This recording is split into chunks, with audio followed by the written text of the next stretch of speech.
Focus করেছে সিটিজেনের উপর।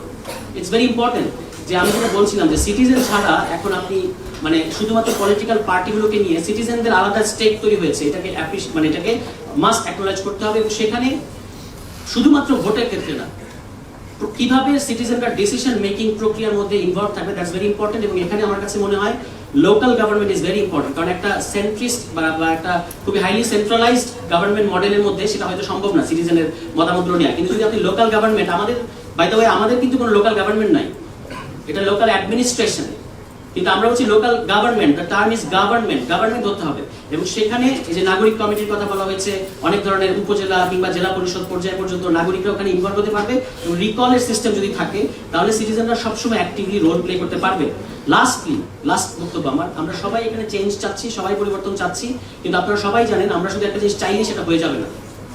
মানে আওয়ামী লীগ খারাপ এটা আমরা জানতাম, আওয়ামী লীগের সরে যাওয়া উচিত এটা আমরা জানতাম, কিন্তু যতক্ষণ পর্যন্ত এই ফোর্সটা না ক্রিয়েট হয়েছে ততক্ষণ পর্যন্ত আওয়ামী লীগ যায়নি।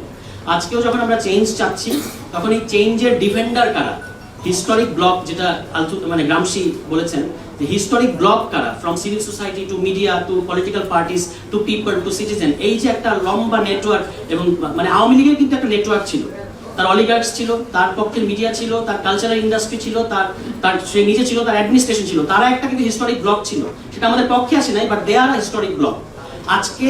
এবং তারা তাদের যেটা দরকার সেটা তারা ডিফেন্ড করেছে। আজকে আমাদের জন্য যেটা দরকার, বাংলাদেশের জন্য এটা ডিফেন্ড করার হিস্টোরিক ব্লক কারা, ফোর্সগুলো কারা, এটা আমাদেরকে শনাক্ত করতে হবে। এবং নিজেদের মধ্যে যতগুলো ডিবেট আছে এগুলোকে মিটিগেট করে আমাদেরকে মানে আমাদের যে রিফর্ম, ন্যূনতম যে রিফর্ম না করলে আমরা আর পলিটিক্যাল কমিউনিটি হিসেবে আগাতে পারবো না। আপনি খেয়াল করে দেখেন ইন্ডিয়া এখানে রিফর্ম চাচ্ছে না, তার প্রতিদিন তাদের পালকি শর্মারা বলছে ডক্টর ইউনূস ইলেকশন দিচ্ছে না কেন। এই ইন্ডিয়া কিন্তু জানুয়ারির আগে বলেছে বাংলাদেশে ইলেকশন দিলে ইসলামিক মৌলবাদীরা ক্ষমতায় আসবে, 6 মাস আগে তার এই কথা বলেছে। এখন তারা পাগল হয়ে গেছে ইলেকশনের কারণে, কেন? এই প্রশ্নগুলো আছে, এই কারণে ইলেকশন হতেই হবে। এবং বাংলাদেশ কোনোদিন ইজিপ্ট হবে না, কোনোদিন ইজিপ্ট হবে না। এটা বিজয় প্রসাদরা যতই বলুন, বাংলাদেশ ইজিপ্ট হবে না। তার কারণ হচ্ছে বাংলাদেশে ইলেকট্রাল প্র্যাকটিস আগে থেকেই ছিল, ফলে আমরা এটা নিয়ে খুব বেশি চিন্তিত না। কিন্তু রিফর্মটা আমাদের জন্য ম্যান্ডেটরি, রিফর্মটা আমাদের করতেই হবে। এবং রিফর্ম করে ইভেনচুয়ালি আমরা ইলেকশনের দিকেই যাবো, মানে ইলেকশনটা আসবে। রিফর্ম ভার্সেস ইলেকশন এরকম যেন আমরা না করি।